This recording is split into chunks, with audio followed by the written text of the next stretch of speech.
So, ancient Egypt was a civilization located in northeastern Africa. True, concentrated along the lower reaches of the Nile. And the success of ancient Egyptian civilization came partially from its ability to adapt to conditions of the Nile River Valley, specifically for agriculture. Funerary objects dominate, including large-scale sculpture, stone, architecture, and tomb artifacts. All in the service of the godlike pharaohs. Ancient Egyptian art reached a high level in paintings and sculptures, and both highly stylized and symbolic. So here we have the innermost coffin of King Tut. Yes, it was discovered in 1922 by a famous archaeologist, Howard Carter, which took nearly 3,000 years to find. Interesting point to make here is that when Howard Carter first came upon this coffin, it was not shiny The at mask all. itself is considered a masterpiece of Egyptian art. For sure, constructed of 2 sheets of gold that were hammered together.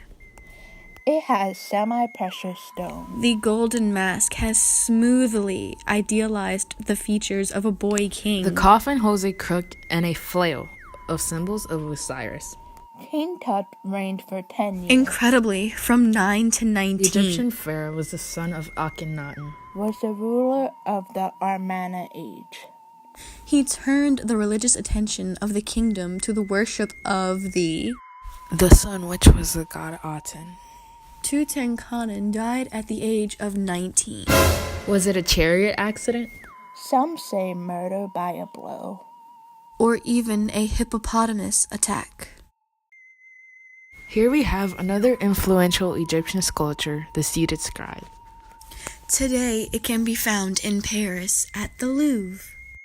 Sculpted and painted around 2620 and 2500 BCE. It is painted limestone. The position the scribe is in is very informal. For example, his legs are crossed. The seated scribe is very natural and lively looking. The seated scribe is a funerary sculpture. His belly is a sign of wealth. Yes, you can tell by the muscle loss in his arms and chest that it shows that he's a bit older. Still today, the colors remain. This sculpture is amazingly lifelike, but not a portrait. It's rather a conventional image of a scribe. He has an angular face and an attentive expression. Presented here is the Tomb of Ti, also known as Mastaba of Ti. A very important Egyptian monument located in Necropolis, Egypt. Also located about 300 meters north of the infamous Philosopher's Circle. First, we have to think about and analyze who is Ti. Ti was a king in Egypt. Known as the overseer of the Tomb of Ti was originally discovered by Auguste Mariette in the year 1865. Some of the northern wall is made from papyrus. The papyrus stands erect behind the boat, which floats in a swamp full of different types of fish, hippopotami, and a crocodile. Ti is depicted with a dwarf and a pet, and there are scenes of marshlands, industries such as gathering papyrus and fishing. This wall gives us an insight into Egyptian culture and their daily lives. Today, it is probably the most beautiful decorated kingdom in all of Necropolis. There are a lot of comparisons and differences in each of these Egyptian sculptures. For example, Tut's inner coffin is made of gold and the seated scribe is made of limestone.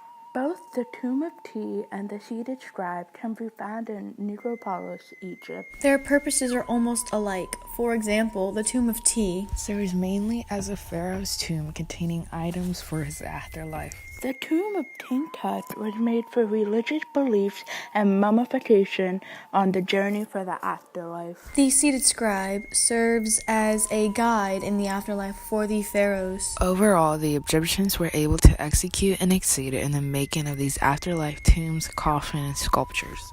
Egyptian architecture was designed and executed by highly skilled craftsmen and artisans.